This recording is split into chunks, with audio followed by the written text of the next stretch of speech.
Hi guys, welcome to this intro episode of Facebook ads.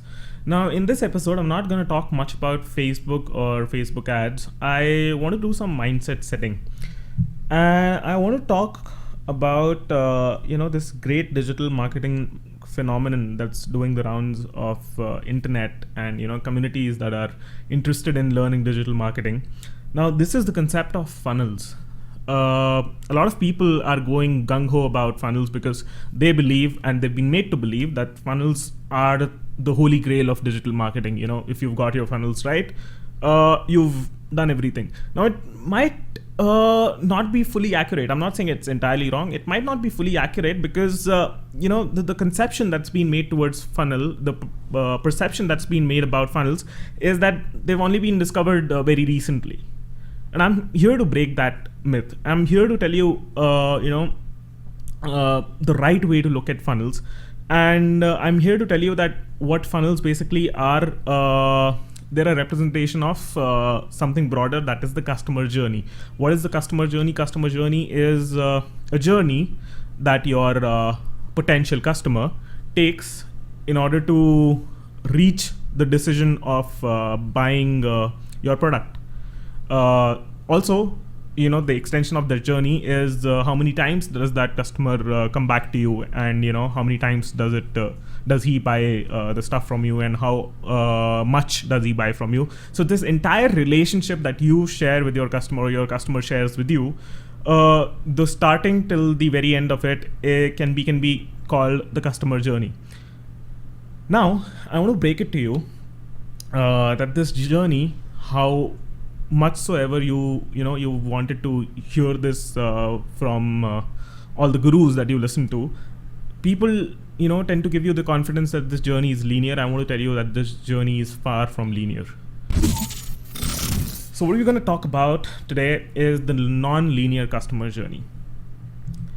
Now, the idea of a sales and marketing funnel is essentially over a year old.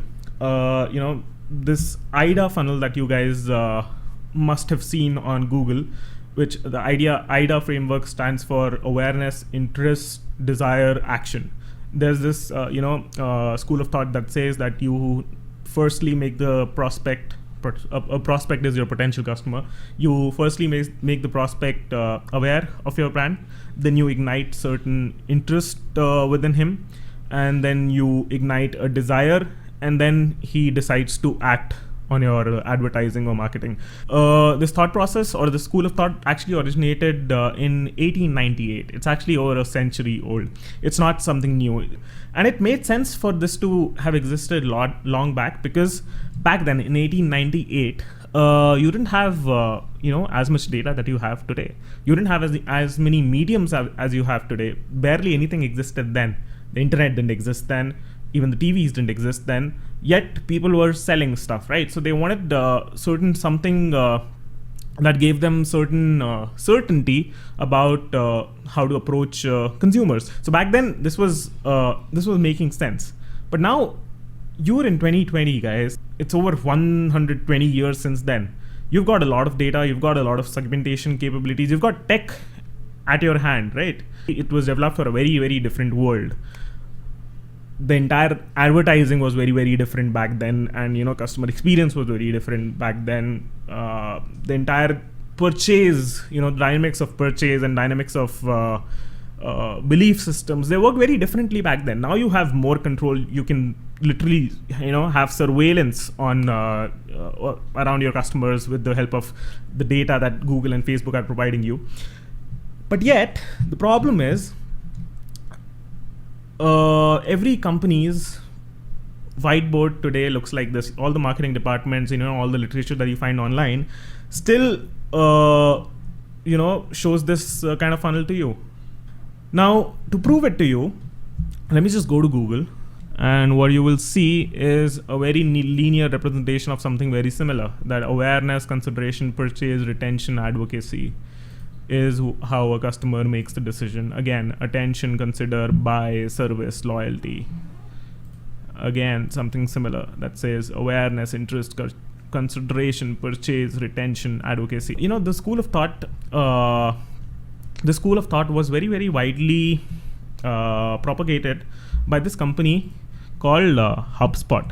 HubSpot is, for a lot of people, it is, the ideal startup because they've grown so much. They've taken, they started in 2006 and they've taken the company public, and they make about 51.3 crores USD.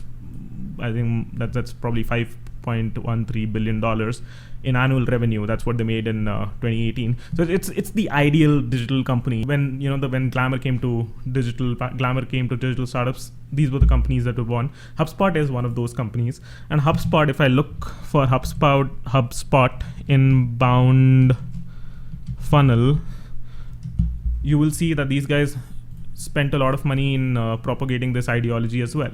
They tell you that customer follows these kind of stages. You attract a customer when he's a stranger to you, then you make him a visitor by making him consume blogs and all, then you make him a lead by asking him to fill a landing page, then you make him a customer by throwing emails at him, then you make him a purchaser and promoter and whatnot by doing some smart content. So HubSpot has recently done away with the funnel because they realized that what they've been doing is not great. And a lot of smart people had realized it long back, but HubSpot, did something super criminal for the entire industry and for you guys, because they gave out courses that very, very, very actively propagated this school of thought. Now, what is the problem with this?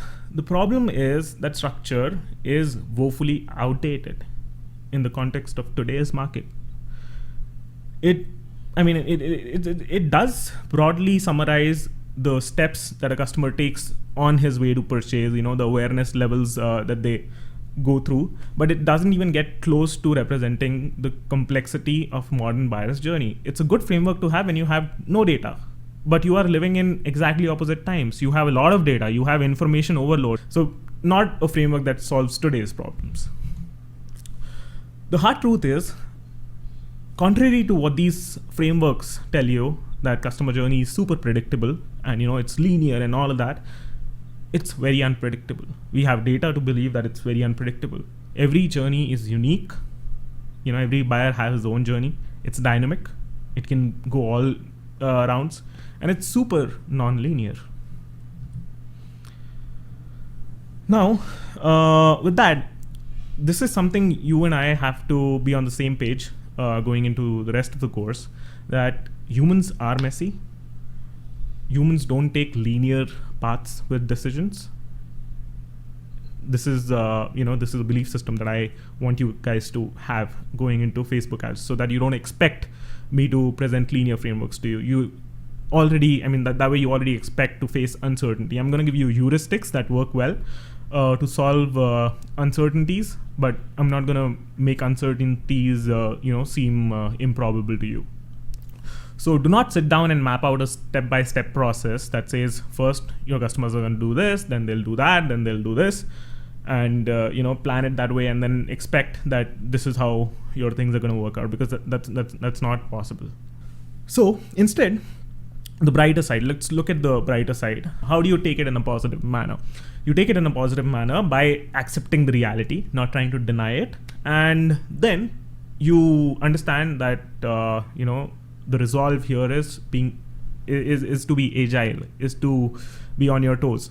So what do you do when you're on your toes? You aspire to gather information dynamically, and based on that information, the interpretation of that information, you meet the needs of the customers and try to understand their unplanned behavior and respond to it as it happens.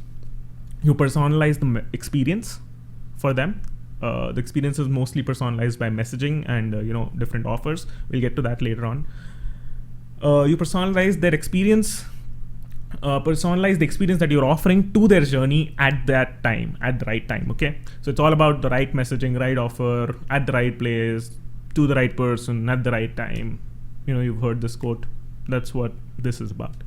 So as a marketer, you have the power to influence a customer's journey. You can influence them to move in a certain direction. You can show them that billboards, okay, you can go straight for San Francisco, but he can always choose to go right or left if there are roads there. You can just show them. You can't, box them into a certain thing. So you can influence a customer's journey. You cannot dictate it. You cannot control it. You can't box it, right?